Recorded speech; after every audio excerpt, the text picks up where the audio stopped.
आप सभी का अभिनंदन कि एक बौद्धिक चर्चा का हिस्सा बनने के लिए आप सब इस सभागार में मौजूद हैं। देश के सबसे पुराने राजनीतिक दल अर्थात भारतीय राष्ट्रीय कांग्रेस के राष्ट्रीय सचिव महेंद्र जोशी जी हैं। महेंद्र जोशी जी पार्टी के कर्मठ कार्यकर्ता की पहचान रखते हैं। जिस संगठन ने मूलतः उन्हें संस्कारित किया वो सेवा दल है। सेवा दल के माध्यम से महेंद्र जोशी जी ने कांग्रेस को उसकी नीतियों के संदर्भ में जन जन तक पहुंचाने का काम किया है। मालवा में कांग्रेस की बड़ी पहचान है। मैं चाहूंगा एक बार पूरा सभागार जोरदार तालियों से उनका अभिनंदन करे हमारे साथ इस कार्यक्रम का हिस्सा बनने के लिए। महेंद्र जी आपका बहुत बहुत धन्यवाद कि आप इंदौर से यहां पधारे। धन्यवाद साहब, धन्यवाद। देश बड़ा चिंतित रहता है। देश की सबसे पुरानी राजनीतिक पार्टी है, उस पार्टी का क्या होगा। महेंद्र जोशी जी को भी ये चिंता सताती है या नहीं सताती है कि हमारा क्या होगा? नहीं, आपके प्रश्न का पहला हिस्सा जरूर, जब हम सत्ता में नहीं थे, आजादी के पहले भी कांग्रेस को ही यह चिंता सताती थी कि अगर अंग्रेज रहे तो हिंदुस्तान का क्या होगा। उसी चिंता का परिणाम था कि भारतवर्ष आजाद हुआ। आदरणीय विक्रम वर्मा साहब उनकी पार्टी की रीति नीति आदर्शों की सब बात करके गए, उनको चले गए। मेरे परिवार के बड़े हैं, मैं चाहता था कि मैं उनके समक्ष भी कुछ बात कहूं। उन्होंने अच्छा बोला। विक्रम वर्मा साहब जैसे वरिष्ठ नेता के लिए मैं चाहता हूं उनकी गैर मौजूदगी में भी एक बार ताली बजे। जो प्रश्न है कि चिंता होती है कि नहीं, राजनीतिक दलों को हमेशा चिंता करना चाहिए, चाहे वो अपने अंदर की व्यवस्थाओं की चिंता हो या उनके राजनीतिक आदर्शों को कहां तक पूरा कराने में वो सफल हो पा रही है, अपने राजनीतिक उद्देश्यों को लेकर कहां तक चल पा रही है। इसकी चिंता होना स्वाभाविक है और उस चिंता को लेकर हम जीते हैं। जहां तक प्रश्न है कि मेरी चिंता, तो आप सच मान के चलिए, आपने परिचय में जो कहा है कि चाह गई चिंता मिटी मनवा बेपरवाह और जाको कछु न चाहिए वो ही शहंशाह जी, तो मैं उसी अंदाज में जीते हैं। और देखिए, कोई भी पार्टी, चाहे वो हमारी हो या कोई और हो, पार्टी और संगठन उन लोगों से नहीं चलते जिनको सब जानते हैं। पार्टी और संगठन उनसे चला करते हैं जिनको ना तो हम लोग जानते हैं न वो किसी को जानते हैं, लेकिन फिर भी वो पार्टी का झंडा लेकर वो छोटे से छोटे गांव में जब चलते हैं, उस कार्यकर्ता की बदौलत ही ये पार्टी चलती है। और मैं धन्यवाद दूंगा आपको। मैं आपकी अनुमति से इतना जरूर कहूंगा कि आपने ये जो संवाद की स्थिति रखी है, मैं शायद अपने जितने राजनीतिक जीवन में आपका तो आदेश चला है, आपने कहा कि आप चाहते हैं कि मैं हाजिर हो जाऊं, पर आपके साथ बात करना ये हर राजनीति या सामाजिक क्षेत्र के व्यक्ति का सौभाग्य होता है। इसलिए मैं आया हूं कि यहां बात करते समय संवाद की सार्थकता रहती है। वरना मैं यहां आने के पहले, आप सच मान के चलिए, मैंने अपने बहुत सारे मित्रों से विमर्श किया, विषयों पर बात करी, चिंता में मग्न था कि क्या क्या पूछेंगे, आपका सामना मैं कैसे करूंगा। क्योंकि यहां पर वो जो शाम को 5 से 10 तक जो बातचीत अक्सर आपने टीवी चैनल्स पे देखी होगी, वैसा कुछ चैनल पे आपके होता नहीं है। इसलिए यहां आने में हमारी उपस्थिति की भी सार्थकता महसूस होती है। यहां हम लोग आए हैं तो कुछ बात ऐसी निकले जिससे कोई रास्ता भी बने। अभी सिर्फ ये हो रहा है और हम कांग्रेस सिर्फ इस बात को लेकर के चल रही है। और मैं मध्य प्रदेश के लिए भी बोलना चाहूंगा, बाकी भारत की बात चूंकि संदर्भ मध्य प्रदेश का है जी। मध्य प्रदेश में जो काम की बात होना चाहिए उसको छोड़कर के सारी बातें होती हैं जी। जो आपने कहा, बहुत सारे विषय हैं, आपके प्रश्न होंगे तब मैं उत्तर दूंगा, लेकिन मैं इतना जरूर कहूंगा, कांग्रेस उसी चिंता के कारण मध्य प्रदेश में 2018 में हमने हमारा जो एक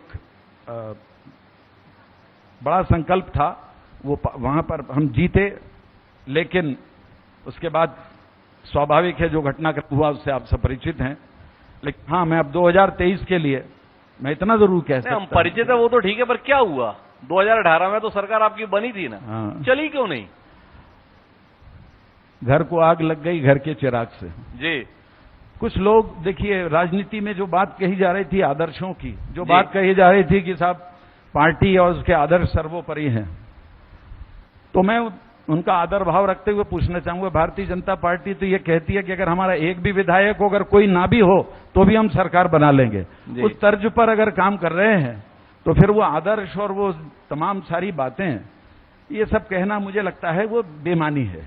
हम लोगों ने सरकार बनाई, कुछ लोग छोड़कर गए, और वो कौन से आदर्शों पर छोड़ के गए थे इसके बारे में तो ना तो वो आज तक खुद ही आश्वस्त हैं।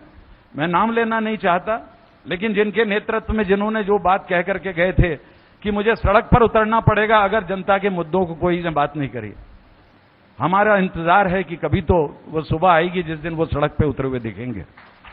आज तक तो इतनी समस्याओं में, चाहे वो संविदा शिक्षकों की पिटाई हो, चाहे वो बेचारे आंगनवाड़ी के कार्यकर्ताओं की पिटाई हो, चाहे वो युवाओं की पिटाई हो, आमतौर पर पुलिस का अत्याचार, जहां पर राजधानी में अपनी मांगों के लिए लोग जाते हैं।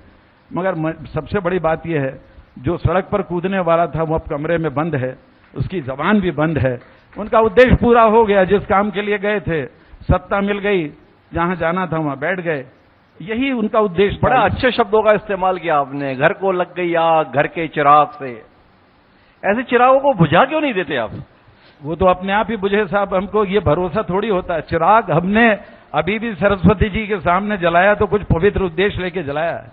अब कोई अगर मान के चलिए हमारे साथ में कोई धोखा दे रहा है तो ठगा जाता है, वो तो ठाकुर ही कहलाता है, जो ठगता है वो तो ठगी कहलाता है ना। इन्होंने हमको हमारे घर में रहते हुए उन लोगों को लेकर के आप चले गए, तो ये कोई आपका नाम इतिहास में कोई स्वर्ण अक्षरों में नहीं लिखा जाएगा। अरे उनका बड़ा भारी काम किया, उनका नाम स्वर्ण अक्षरों में नहीं लिखा जाएगा, ये तो ठीक है महेंद्र भाई। जानना तो जनता को ये है कि इस बार फिर जिन चिरागों को आप लेकर आएंगे वो चिराग फिर से आपके घर में आग नहीं लगा देंगे, इसकी गारंटी कहां से लाएंगे? अब गारंटी हमने आपको बता देते हैं, हम दूध के जले हैं, छाछ को फूंक के पी रहे हैं। वक्त 2023 में सीधी सी बात है, अब वो बात होगी कि ऐसे चिरागों की ना तो हमारे पास में अब कोई, हम उनको कहीं मौका दे रहे हैं। 2023 में जो सरकार बनेगी उसमें आप मान के चलिए वो मजबूत सरकार होगी, विश्वसनीय सरकार होगी, और 5 वर्षों में वो इस मध्य प्रदेश के भाग्य को पलटने वाली सरकार होगी। जितनी दमदारी आपकी बातों में है, हाँ, उतनी व्यवहार में क्यों नहीं है? नहीं, व्यवहार में भी। अब माननीय सचिन बिरला जी हैं, वो कांग्रेस के सम्माननीय विधायक हैं, कार्यालय पूरा भगवा रंग में रंगा है, भाजपा के रंग में रंगा है।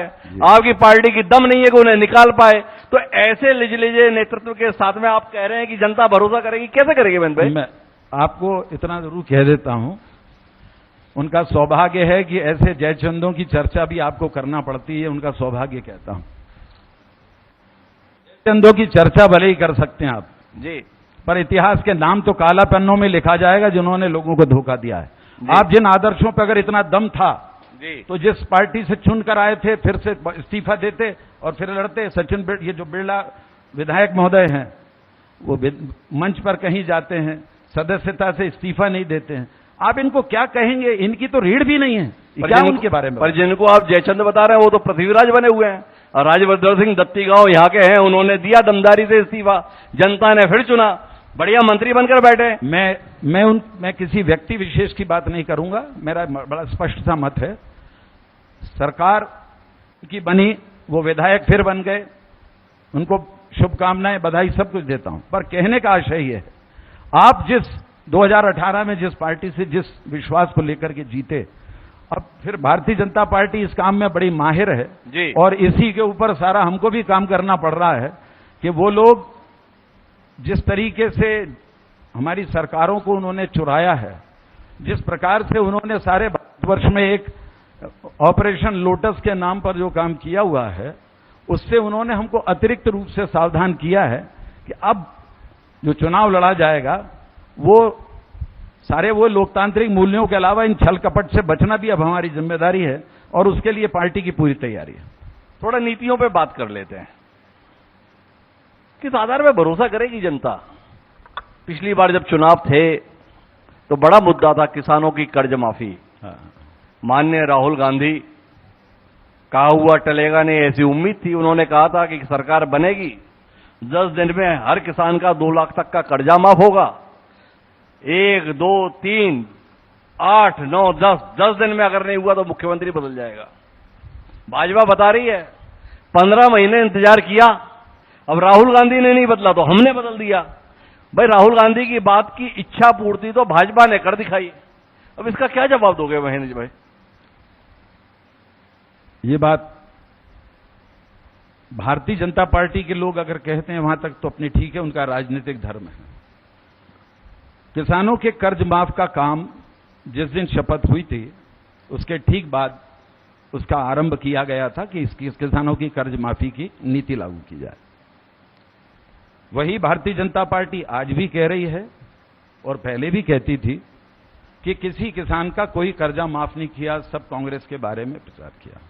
उसी के कमल पटेल विधानसभा के पटल पर जवाब देते हैं कि 27.5 लाख किसानों का कर्जा माफ हुआ है, और उसमें से कुछ ऐसे भी हैं जो भारतीय जनता पार्टी के वरिष्ठ नेताओं के रिश्तेदार भी हैं, उनका भी कर्जा माफ हुआ है।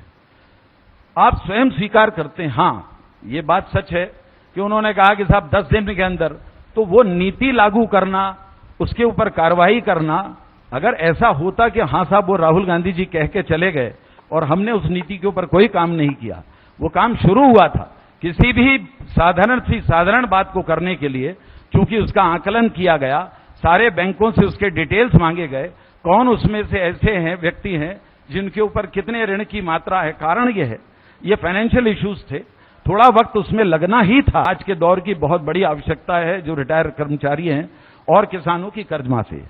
ये जो बातें कही गई हैं, मैं आपको ये बात इसलिए नहीं कह रहा हूं कि मैं कांग्रेस का पार्टी का आदमी हूं जी।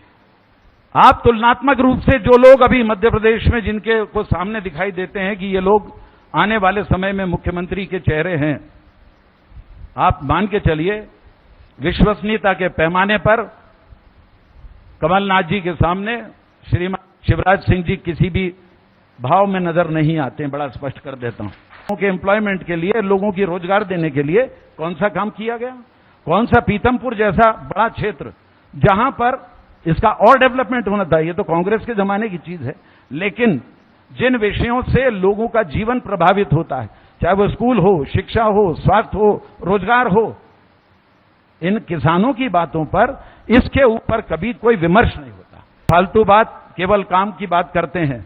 और एक तरफ प्रदेश के मुख्यमंत्री को लोग 18-19 वर्षों से देख, बातचीत में हर जगह कहीं मेडिकल कॉलेज खोल आते हैं तो कहीं अलग कॉलेज खोल आते हैं। मैं तो उनके धुआंधार इतनी घोषणाएं करी हैं कि आप मान के चलिए उनको खुद याद नहीं रहता, उनके विभाग को याद नहीं रहता, जिन लोगों जो इस काम के लिए हैं उनको भी याद नहीं रहता। पर जनता को कैसे याद रहता है कि इसी आदमी को चुनना है? नहीं, वो 2008 में भी जनता उन्हें चुनती है, 2013 में भी उन्हें चुनती है, और विक्रम जी यहां बता दें कि भाई 2018 में भी चुना तो एक प्रकार से हमें ही था, वोट तो हमें ही ज्यादा मिले थे। अब ऐसा आदमी जिसे आप बता रहे किसी लायक ही नहीं है, घोषणाएं करता है, पर मध्य प्रदेश की जनता उन्हीं शिवराज सिंह चौहान को इतना पसंद क्यों करती है?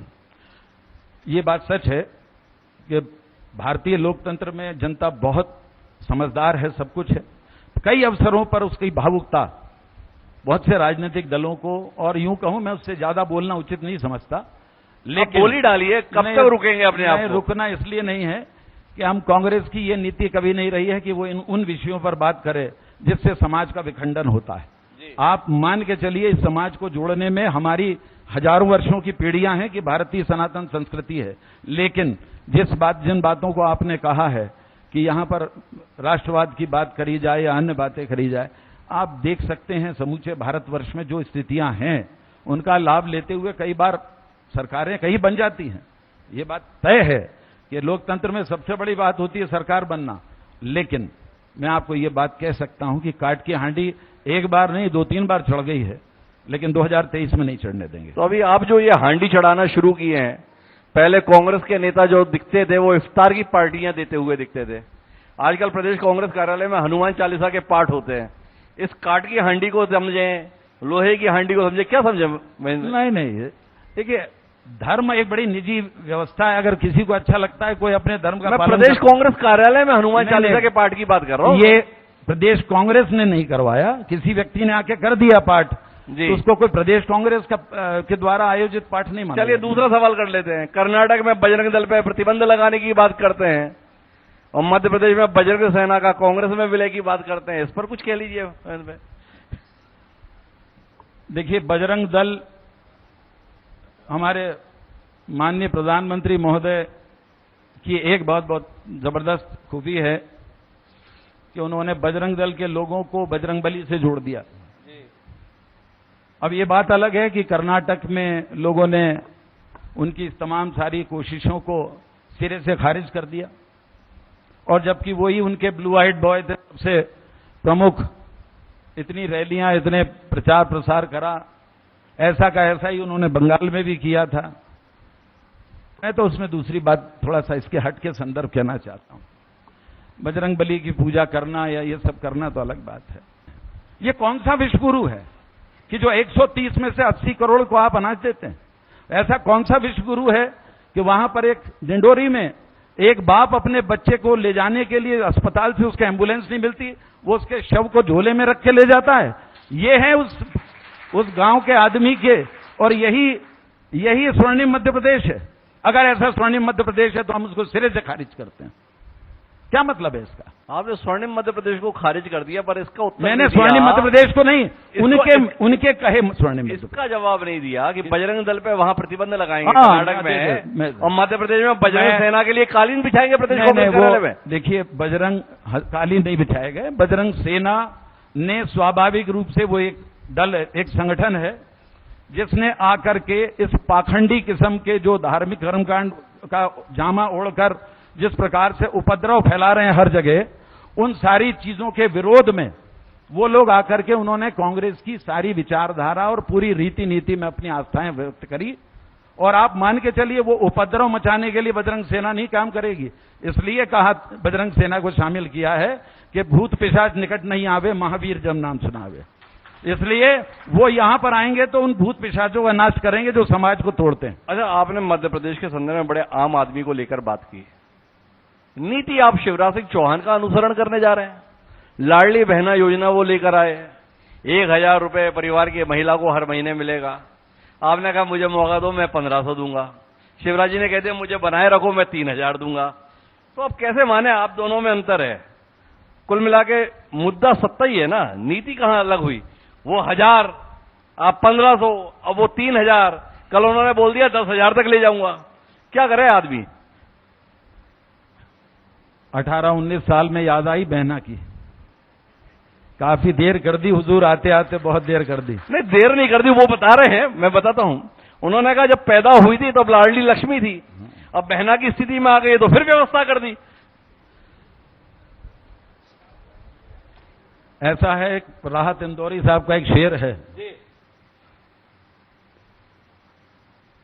कुछ और तो उसे आता ही नहीं, कुछ और तो उसे आता ही नहीं, मगर वो झूठ बहुत शानदार बोलता है जी। इस अंदाज में वो बहनों का भैया घुटनों के बल खड़ा हो जाए।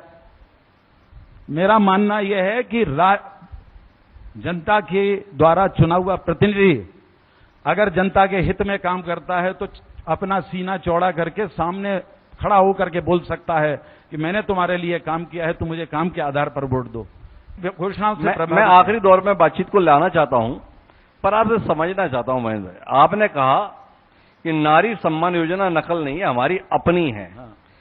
थोड़ा आपके माध्यम से पूरा प्रदेश जाने कि लाडली बहना योजना और नारी सम्मान योजना दोनों में अंतर क्या है। थोड़ा हमें पता तो चले ना भाई कि ये आपकी कुछ अलग है, उनकी अलग है। हमें तो अलग केवल इतना समझ में आया कि लाडली बहना योजना जिसका नाम है, अगर भारतीय जनता पार्टी की शिवराज सिंह चौहान की सरकार है तो उसमें 1000 रुपए महीना मिलेगा परिवार की महिला को, और कमलनाथ जी और कांग्रेस की सरकार आई तो 1500 रुपए मिलेगा परिवार की महिला को। अब आप बता रहे हैं कि नहीं हमारी अलग है, तो थोड़ा हमें बताइए तो सही ना क्या अलग है। देखिए, पहली चीज तो मैं गांव में जो लोग हैं सब बैठे हैं ग्रामीण क्षेत्र से भी, उसमें बहुत सारे नियम और शर्तें लागू हैं, ये बात बड़ी बात। और उसमें जो जितने सारे नियम और कानून सब लगे हैं, उन कानूनों के मतलब ये मान के चलिए बहुत ही विशेष परिस्थिति का कोई एक आध बात होगी, अन्यथा ये समूचे समाज के लिए केवल ये नहीं है कि एक सीमा है कि साहब 23 से 60 वर्ष की आयु में मिलेगी। हो सकता है, मतलब हो सकता नहीं, यूं कहूं तो जरूरत 60 साल के बाद की महिलाओं को अधिक होती है नारी सम्मान योजना के लिए, जबकि वो अपने उस जीवन के अंतिम दौर में होती, उन्हें भी आवश्यकता है। और 18 वर्ष के बाद में जिनको जरूरत है, तो ऐसे सभी का समावेश किया है। नियमों और कानूनों के संबंध में जितने सारे मांगे गए डॉक्यूमेंट, आप देखिए इतने गांव में इतने सारे डॉक्यूमेंट्स मांगे गए हैं, और वही हमारे और उनके बीच में अंतर है कि हमने उसको एक समभाव से दिया है। इसमें इन्होंने छांट के उसमें कंडीशन। थोड़ी सी बातचीत आपकी पार्टी की कर लें। 2018 में एक वीडियो बड़ा वायरल हुआ था। 10 साल मुख्यमंत्री रहे आपकी पार्टी के बहुत बड़े नेता है, नाम दिग्विजय सिंह है। उन्होंने कहा था कि मैं तो भाई प्रचार विचार करता नहीं, मेरे प्रचार करने से तो वोट घट जाते हैं। वो दिग्विजय सिंह इस समय 66 उन सीटों को जिताने के लिए निकले हैं जो कांग्रेस जीत नहीं पाती। तो आपसे जानना ये चाहता हूं कि 5 साल में क्या जनता का मन बदल गया कि अब दिग्विजय सिंह जहां जाते हैं वहां वोट बहुत जबरदस्त गिरेंगे? है क्या इसकी कहानी? थोड़ा समझे तो सही। देखिए, दो चीजें हैं। एक तो दिग्विजय सिंह जी के खिलाफ भारतीय जनता पार्टी का पूरा प्रचार तंत्र, दिग्विजय सिंह जी ने उनको काम पे लगा रखा है कि 24 घंटे उनके नाम की माला जपते। ये उनका बड़ा विराट व्यक्तित्व। आप देखिएगा, उनका नाम के बिना तो उनकी काम ही पूरा नहीं होता। दूसरी बात मैं आपको कहूंगा कि आज इस बात के लिए इस सदन को ताली बजाना चाहिए कि 75-76 वर्ष की उम्र में इस मार्च, अप्रैल, मई और जून 4 महीने की संपूर्ण गर्मी में जब आप घर से बाहर निकलना पसंद नहीं करते, हजारों किलोमीटर की यात्रा करके वो प्रत्येक कार्यकर्ता से मिलना जुलना और हर जगह जाकर के लोगों से बातचीत करना, संगठन के काम में कुशल संगठक के रूप में दिग्विजय सिंह जी ने एक आदर्श प्रस्तुत किया है। समूची कांग्रेस परिवार को एक साथ लाना, एक साथ बैठाना, आपस में कोई मतभेद अगर हैं उनको बिठाना, सुलझाना और इस पथ पर लाना कि आपने इस लायक पार्टी, हम सब इस ताकत के साथ इस जगह पहुंचे हैं कि हम 2023 में बड़ी मजबूत सरकार बनाने जा रहे हैं। तो 2003 के दिग्विजय सिंह 2023 में क्या वाकई पार्टी के लिए ताकत बनने जा रहे हैं? वो हमेशा से ताकत थे और ताकत रहेंगे। कोई भी आप मान के चलिए, दिग्विजय सिंह जी उन्होंने अपने कार्यकाल में जितना काम किया है, उसके पहले मोतीलाल वोरा जी ने बहुत काम किया है कांग्रेस में। आप मानिएगा, इतने सारे लोगों के, इनके सबके अपने योगदान है। हम जिस भूमि पर बैठे हैं, ये मालवा और निमाड़ के अंचल से इस प्रदेश को कई मुख्यमंत्री मिले हैं। जो चीजें बनाई हैं दिग्विजय सिंह जी ने 10 वर्षों में इस मध्य प्रदेश के लिए, मध्य प्रदेश के वंचित समाज के लिए जितना काम किया है, आदिवासी समाज के लिए जो काम किया है, जो नीति रीति बनाई है, वो प्रशंसनीय है।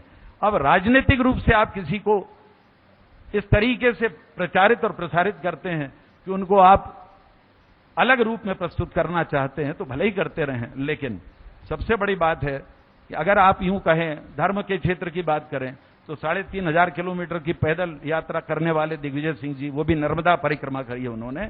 ये और वो जिसको कहते हैं व्यवहारिक हिंदू हैं, प्रैक्टिसिंग हिंदू जिसे कहते हैं, वो पूरे धर्मों का पालन करते हैं, पूरे आदर्शों का पालन करते हैं। यही तो सवाल है कहा कि दिग्विजय सिंह का अपने आप पे भरोसा क्यों नहीं है? उनका भरोसा, ये बात सच है कि उनके, आप अंदाज लगा लीजिए कि जब दिग्विजय सिंह जी इतने भरोसे वाले आदमी और वो किसी व्यक्ति में भरोसा दिखा रहे हैं, तो आप अंदाज लगाइए कमलनाथ जी कितना बड़ा व्यक्तित्व होगा, कितने बड़े व्यक्तित्व। तो कमलनाथ जी के इतने बड़े व्यक्तित्व पर दिग्विजय सिंह का भरोसा है, पर दिग्विजय सिंह के ही साथी रहे अजय सिंह, गोविंद सिंह, अरुण यादव, इनका भरोसा क्यों हिलता डुलता रहता है? किसी का कोई भरोसा कहीं नहीं हिला है। सर्वसम्मत 22 नेता एक जगह पर बैठे थे, उनके बीच में बिना ये कहे कि ये कोई प्रश्न ही नहीं है, लेकिन ये उत्तर आया था, हम सबके सर्वमान्य नेता, मध्य प्रदेश के भावी मुख्यमंत्री के रूप में आदरणीय कमलनाथ जी, हम सबको सर्वसम्मत से हम अपनी स्वीकृति देते हैं। कहीं कोई गुंजाइश नहीं है। आपके अनुसार गुंजाइश नहीं, पार्टी हाईकमान की तरफ से अभी तक कमलनाथ का नाम घोषित नहीं, तो ये विरोधाभास क्यों है भाई?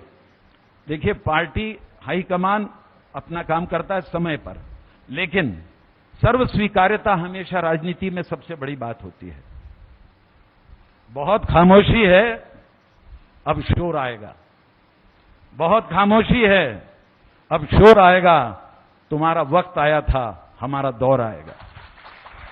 तो अपने दौर आने की उम्मीद के साथ में है महेंद्र जोशी जी। पता चल जाएगा कौन सा वक्त आया, कौन सा दौर आया। लेकिन इतना तय है कि 2023 का जो चुनाव है वो एक कठिन चुनाव रहने वाला है। जनता को अपना फैसला देना है, किन नीतियों के आधार पर, किन तैयारियों के आधार पर कांग्रेस उम्मीद कर रही है। उन बातों को महेंद्र जोशी जी ने यहां आकर हमारे बीच में रखा। महेंद्र भाई, आपका बहुत बहुत आभार, हमारी शुभकामनाएं आपके दौर के लिए। बहरहाल इस कार्यक्रम में अभी इतना ही। मैं बहुत तहे दिल से चाहूंगा कि एक बार जोरदार तालियों से महेंद्र भाई का अभिनंदन हो। मैं एक सेकंड आपकी अनुमति से कहना चाहता हूं, मेरी जिंदगी का एक बड़ा मोड़ है धार। ये धार जिला और उसका मोहनखेड़ा। मेरे बहुत सारे साथी यहां सामने बैठे हैं, मैं देख रहा हूं, कमाल बैठा है, प्रवीण बैठा है, और हाँ, मेरे साथ संगठक रहे बहुत सारे। मैंने 2001 में यहां एक शिविर लगाया था मोहनखेड़ा में, तो मैं तो इस धरती को प्रणाम करता हूं। इस धार ने मेरे जीवन की धारा बदल दी थी जी। तो इसलिए धार में जब आपने बुलाया तो मुझे लगा कि 2001 के बाद आज 20-22 साल बाद में फिर यहां पर आने का मौका, आप जैसे प्रबुद्ध भारतवर्ष के, जिनको मैं आपके मुंह पर आपकी तारीफ करना ये उचित नहीं होता, लेकिन भारतवर्ष में अब सच बात यह है कि वो शेर है कि जो शेर है ना कि तुम्हारा लहजा बता रहा है कि तुम्हारी दौलत नई नई है। जी। हाँ, तो उसी में आजकल तो अब अखबारों की स्थिति ये हो चुकी है कि अखबार से तात्पर्य है कि मीडिया के बारे में बात कर रहा हूं कि तुम्हारी खबरें बता रही हैं कि तुम्हारी कलम बिकी हुई है। उसके दौर के बीच में आप जैसे लोग आज पत्रकारिता के इस स्तंभ को संभाल कर रखे हैं, INH 24/7 हरिभूमि